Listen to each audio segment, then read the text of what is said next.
When I left home, it was to go to college. I was just ready to be independent. But then finding apartments, paying rent, buying household essentials, it was hard. But knowing my mom was there, if I really needed her, was huge. The safety net of knowing I could move back home if I had to was really comforting at the time. Life is expensive, and the job market can be tough. Moving back home crossed my mind many times. I didn't ever end up doing it, but lots of people are finding they have to, or even want to. Welcome to Merging into Life, where we navigate life's milestones one episode at a time. Brought to you by AAA Northeast. I'm your host, Amanda Green. Today, we're going to talk about moving back in with your parents, the homey perks, the discomforts of home, and everything in between, and why that experience is a little more common than you might think. Take Paige Mariah, for example. We're going to be talking about me moving back home with my parents. She was living her best life abroad in London, but after 5 years, she decided to move back home with her parents in the US at 31. And trust me, as she says, it wasn't as simple as just moving back in. Man, life has changed a lot over the last year. Paige had gone to London to pursue a master's degree, and the city stole her heart. After she finished school, she stayed. So I was able to get like an entrepreneurial visa, and that allowed me to stay a lot longer than planned. I was a full-time digital content creator. So I was vlogging my experiences abroad. Like I was the American in London on YouTube, and it was fun for a really long time. And I was able to visit 40 countries while I was out there. Sounds like a dream, right? Traveling, living abroad, building a career. But eventually, the call of home grew stronger. Honestly, like I'm very, very close to my parents and my younger brother, and my family's in the US. And, you know, my parents are getting older. I just felt like it was time to return back. Leaving London wasn't an easy decision, especially since her next stop was moving back in with her parents. It was an emotional roller coaster. Oh my goodness. I had such a range of emotions. Like I cried so much that last year that I was there. Not a lot of people that I knew around me were doing that at 31. So yeah, I had a lot of, weird feelings around it. I didn't really know how much I wanted to talk about it online. But then I also decided that this is a super relatable subject that people don't talk about enough. And maybe it won't be so taboo if I do speak about it. Yeah, the idea of taboo really hits home. Yes. I think so many people struggle with the idea of moving back in with parents in adulthood. It can feel like a step backwards. But when you really stop to think about it, isn't it a reflection of the realities of adulthood? I love how Paige acknowledges that. Now Paige is home. So what's it really like to live with your parents when you're in your 30s? Oh my gosh, they were overjoyed. They were so excited for me to come back. No, it's so funny. My dad was so upset at me whenever I would even bring up, moving out. When I was there, he was like, no, you should just stay a few years. There's no need to rush. They really have enjoyed me, being in the house with them again. I hadn't been, that close to them in years. I would see them once or twice a year. So they were really, really excited to just have us all be together in one house again. So at the end of the day, this is my parents' house. They have a certain way of doing things. They have a certain way of how they like things to be done. My mom doesn't like anything to be left on her kitchen counter. If I do that, it's she's fussing at me and I'm like, ugh. I would say it was a bit challenging, especially moving in my 30s, because I feel like after I hit my 30th birthday, I just had this shift in me where I just really was craving my own space. I think I just had to keep reminding myself I had a goal, and this time I knew that this is going to give me the opportunity to save, and I'm going to set myself up to live alone and, accomplish that dream that I've had for a while, to just wake up to complete silence. Moving back in with her parents, Paige had a clear goal: find a new job, then save up to find a place of her own. Her determination to do what needed to be done is admirable, and for many people, relatable. During the Great Depression, 48% of adults moved back in with their parents. So it's about the same as it was then. This is Francesca Canzaneri, a licensed associate counselor who specializes in family dynamics. Francesca is here to help us understand how to best navigate our feelings when moving back home. She says there are a lot of reasons we have to do this, but the most common? I'd say financial is probably the biggest reason. I can see how deciding to go back home as an adult could come with a range of emotions. What are you seeing? Yeah, the emotions can be extremely mixed because obviously if we're moving back home with our parents, right, we are a little bit comfortable there, right? Especially if that's the house that we grew up in.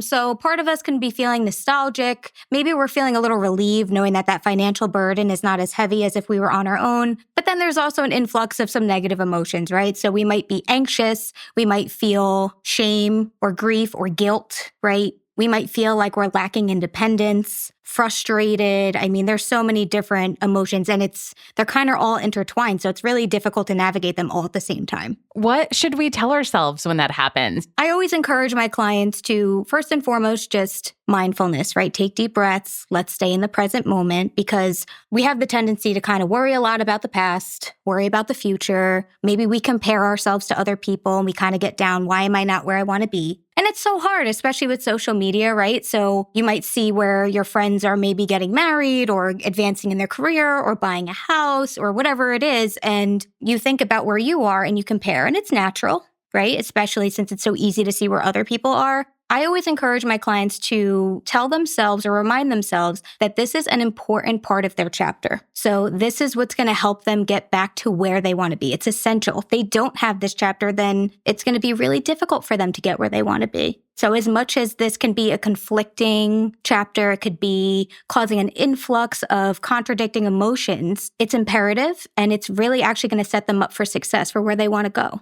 That is a really great line to remind yourself of, that this is an important part of my chapter. This is an important part of my life. This chapter is necessary. I mean, I feel like even no matter what you're going through in life, that is a good thing to remind yourself of because you're not going to get where you want to go until you get through this current thing. I tell them all the time, the best way out of a difficult situation is through, right? Because if we swoop it under the rug and pretend it's not there, it's still there. And if we just try to avoid it and go over it, it's still there. So, there's different ways to deal with uncomfortable emotions. Stuffing is when you feel something you don't want to feel and shoving it down and pretending it's not there. And it's a temporary fix because we're ignoring it. We don't feel it. We stuff it down. But the problem with that is eventually that builds up. My mom actually has a shirt that says, "Feel your feelings." Yes. And when she wears it, she points it out to everyone. She's like, "Feel your feelings."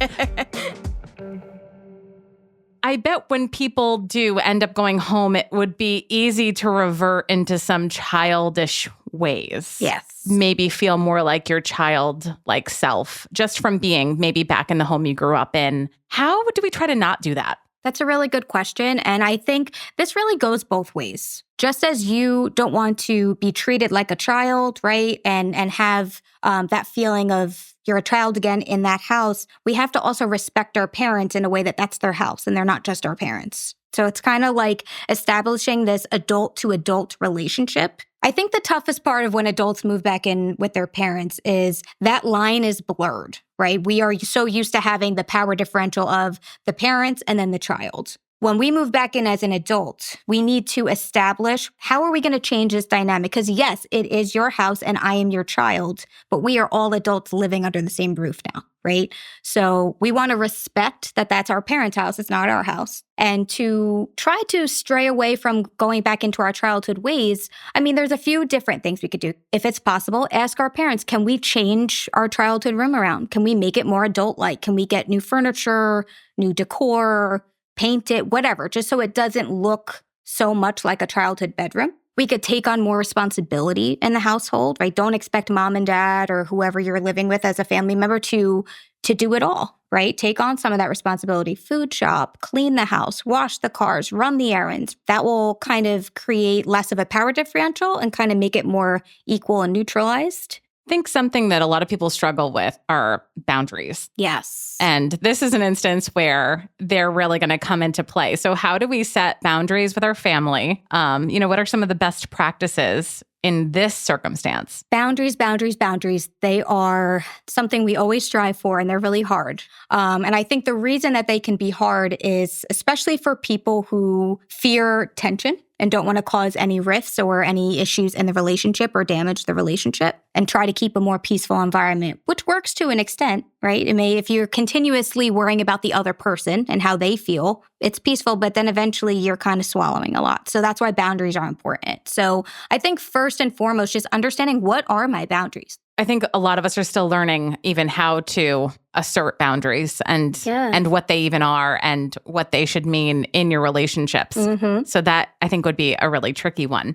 Is there a way to make sure that you don't overstay your welcome? I typically always go back to communication. I think it's really important to check in. How are we feeling? Is there anything you need me to do more of or less of? Are we comfortable? Are there any changes that either of us can make to make this more comfortable? You kind of touched on the independence of someone who had previously moved out and is now moving back in. And as adults, most of us are used to our independence. What happens if we want to stay out late, but our family is worried when they know we're not in our bed? Yeah. You know, what do we do there? That's a tricky one. I think the first thing to keep in mind is your family is your family. So it doesn't matter how old you are, they're always going to worry about you, right? And now if you are living in their environment, they feel a little bit more responsible for you to check in, make sure you're okay. So accepting that and understanding it's coming from a good place, I think is a really important piece. And then also going back to that assertive communication and those boundaries,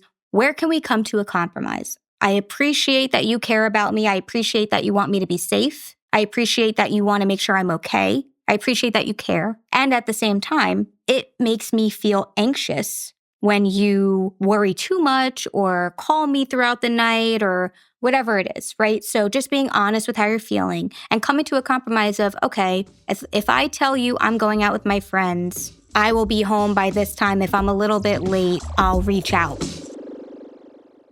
We've touched on a lot of the uncomfy parts of this, right? And how to work through it. But what are some of the benefits of living with your parents? Yeah, absolutely. I think just being reminded that you have such good support, because I think sometimes we could take that for granted sometimes, right? Not everybody always has that. So showing that gratitude and having that comfort so easily accessible by moving back in is nice. Just knowing that you could take so much pressure off of yourself that you have to figure it out right now, right? Yeah, a little breather. Yes, absolutely. I could take a deep breath. I could talk more kindly to myself. I can take this pressure off and not feel so anxious. And I can just be stable in this moment, right? And not worry so much about the next thing. A safe place to regroup. Absolutely. Yeah. Yes, for sure. What about from the parents' perspective? Any additional benefits for them? Yeah.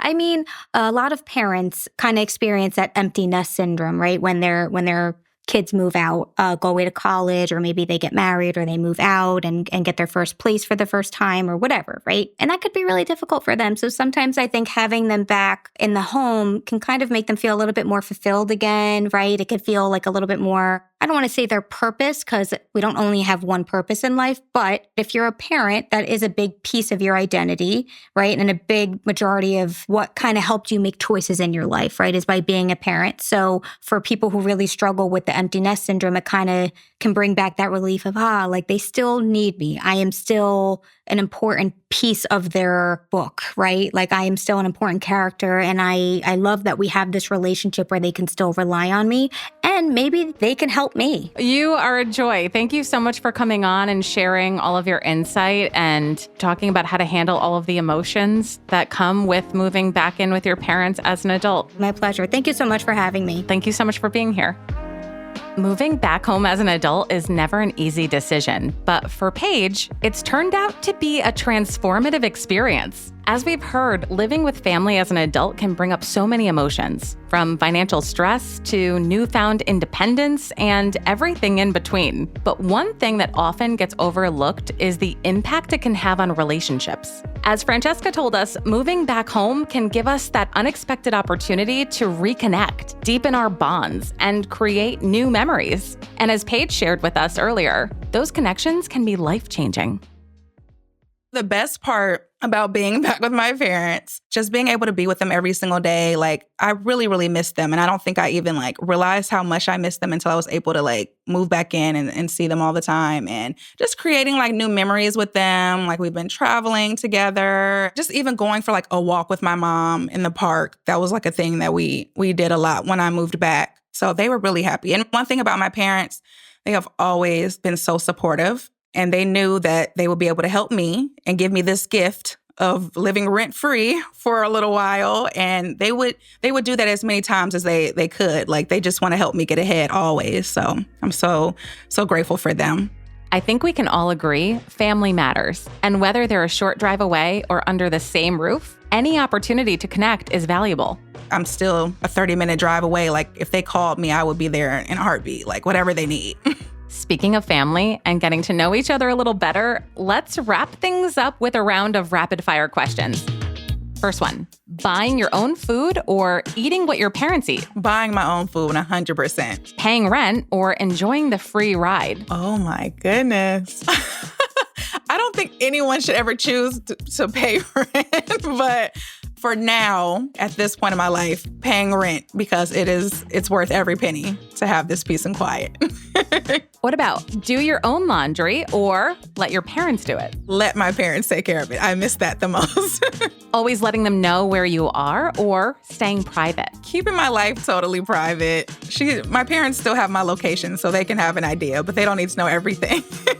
How about having friends over or keeping your social life outside the home? Having friends over, like, I'm so excited to host. I've always wanted to do that. So looking forward to my housewarming. How about locking yourself away in a bedroom like a teen or hanging out in common areas with your parents? A little bit of both. Well, it depends on the mood that I'm in. But I think I really did enjoy hanging out in the common areas with my parents and just talking to them.